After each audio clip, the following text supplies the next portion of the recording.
mga ka-learners! Kamusta kayo? Today, we will learn the art and sense of buying wisely. What do you think of yourself as a consumer? Anong klaseng mamimili ka? Do you think you are a wise buyer? Why? After this lesson, you should be able to check and compare products for quality, read labels on consumer products, use computations to compare prices of products in order to save money, and make decisions about purchases based on the information you collect about the product. Do you think that the prices of products and goods in different markets and stores are the same?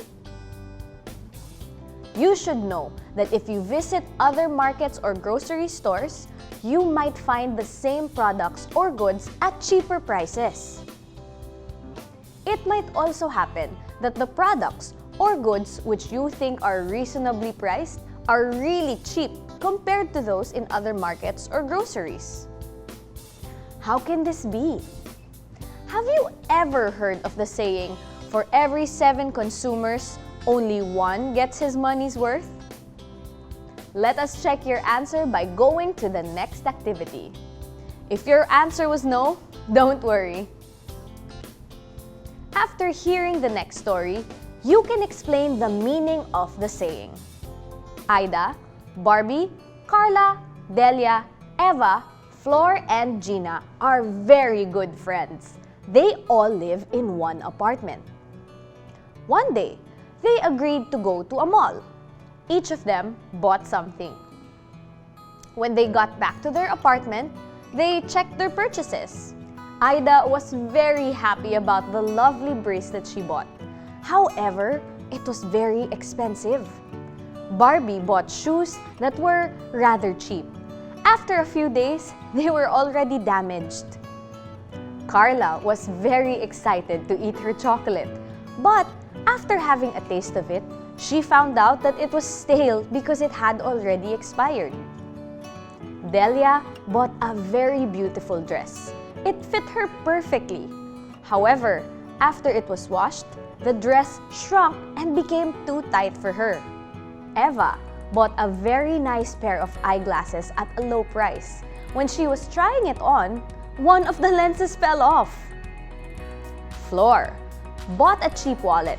She used it for a week, then didn't like it anymore because the wallet got deformed. Gina was the only one who was lucky. She bought a cheap but high-quality bag. She checked it well before buying it. She inspected the insides of the bag for its workmanship. After being assured of its good quality, she looked at the price. She compared its overall value with that of other bags. She thought that it was well worth buying it. She bought it and really got her money's worth. Have you ever experienced anything similar to what happened to the 7 friends? Which experience happened to you? Earlier in this lesson, you were asked to explain the meaning of the saying, for every 7 consumers, only 1 gets their money's worth. The Department of Trade and Industry, or DTI, observed this saying. Only 1 in every 7 consumers knows how to buy properly. Some people think that if they buy cheap goods, they are able to save money. What if the quality of the products or goods they bought is not of top quality? Do they save money? Who indeed is the wise buyer? Do you know that wise buyers or consumers have certain desirable habits and behaviors? Let us now learn how to be wise buyers or consumers. Here are some tips on how to be a wise buyer.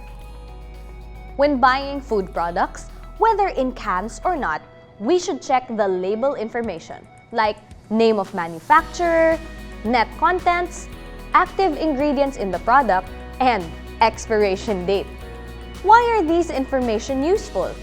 Well, in the case of the expiration date, this tells us up to when can the product be eaten. When the expiration date has passed, the product is already unsafe to eat, take, or consume. Furthermore, the ingredients listed are also important because they tell us if any unfavorable substances have been added to the product. This is particularly useful to a person who has certain allergies or who may be avoiding certain kinds of substances or foods because of religious, health, or other reasons.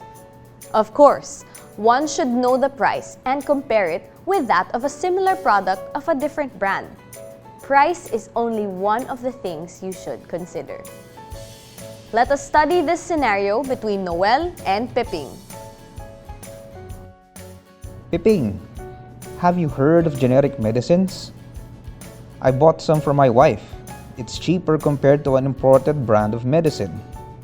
You know me, Noel. I prefer imported brands of medicine. I make sure that my family and I get the best. I know, Piping, but generic medicines undergo scientific testing to test their quality. This proves that they are as effective as imported brands. Is that so? I didn't know that. We also have to admit that during these times, we need to save money. Prices of products keep on increasing. Now I understand. If I can buy locally made medicine that is as effective as an imported brand and also cheaper, then I can use my savings for other things. Now you get it. You can look up available generic medicines in any drugstore. They have a list available for consumers. Thank you, Noel. I really appreciate the information you gave me. Now that you know about generic medicine, would you consider buying them? We should consider buying generic or unbranded medicine instead of imported ones with popular brand names. Often, generic medicine is effective, yet it is cheaper. It is also as high in quality as imported and branded medicine because it passed scientific testing. When buying medicine, we should also consider the weight of the capsule or tablet, usually in milligrams, and of course, its price. Now, do you understand how you can choose the best product you are buying? Now, let us see how good you are in reading product labels. What does this label mean? That's right! It means that this product is poisonous. If one plans to buy poisonous products, the label on the bottle or can should read "Warning, Poisonous" or "Warning, Toxic." The skull sign on a bottle or can means that its contents are deadly or poisonous. The label should also contain the following information: how a person may be poisoned if eaten, drank, inhaled, touched, and the like. Warning to keep the product out of children's reach. Symptoms of poisoning like dizziness, vomiting, and fever. First aid in case of poisoning or what treatment should be applied. Foods to avoid in case of poisoning and when to rush the victim to the doctor or hospital. Product labels help consumers know much about the product they are buying. Not only do these labels inform the consumer about the product, but they also reveal how the manufacturer responsibly protects its buyers. For example, in poisonous products, labels indicate that they should be kept in places which are out of reach of children. This is because these products are harmful or could cause injury or death if taken or applied incorrectly. Try looking at some items in your kitchen cabinet which you bought in the market or any store in your community. Some examples are coffee, sugar, or cheese spread. These products have labels, right? If you would study the label of products, you would notice that the product informs you of the following. Name of manufacturer. The manufacturer of the product you bought. For example, ABC Foods Incorporated. Active ingredients in the product. What the product is made of.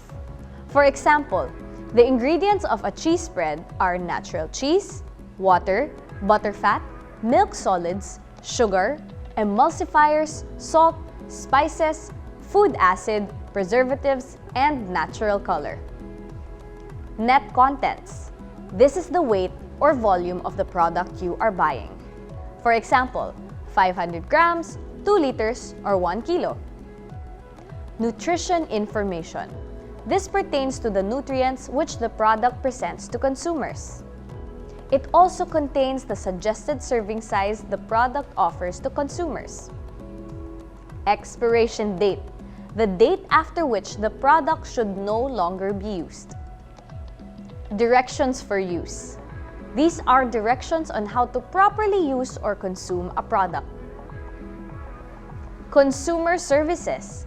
This includes where and how to contact the manufacturer through mail or telephone if the consumer has complaints or comments about the product.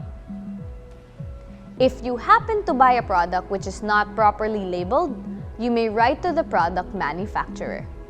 Most manufacturers are open to the comments and suggestions of consumers.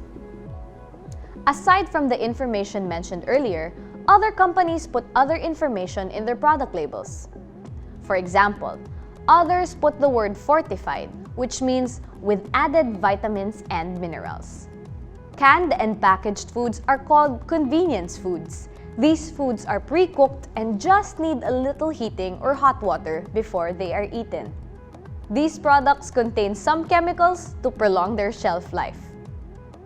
They also contain ingredients that make them tastier or which replace vitamins and minerals lost during the processing of the products. These may be preservatives, flavor enhancers, or nutritive additives.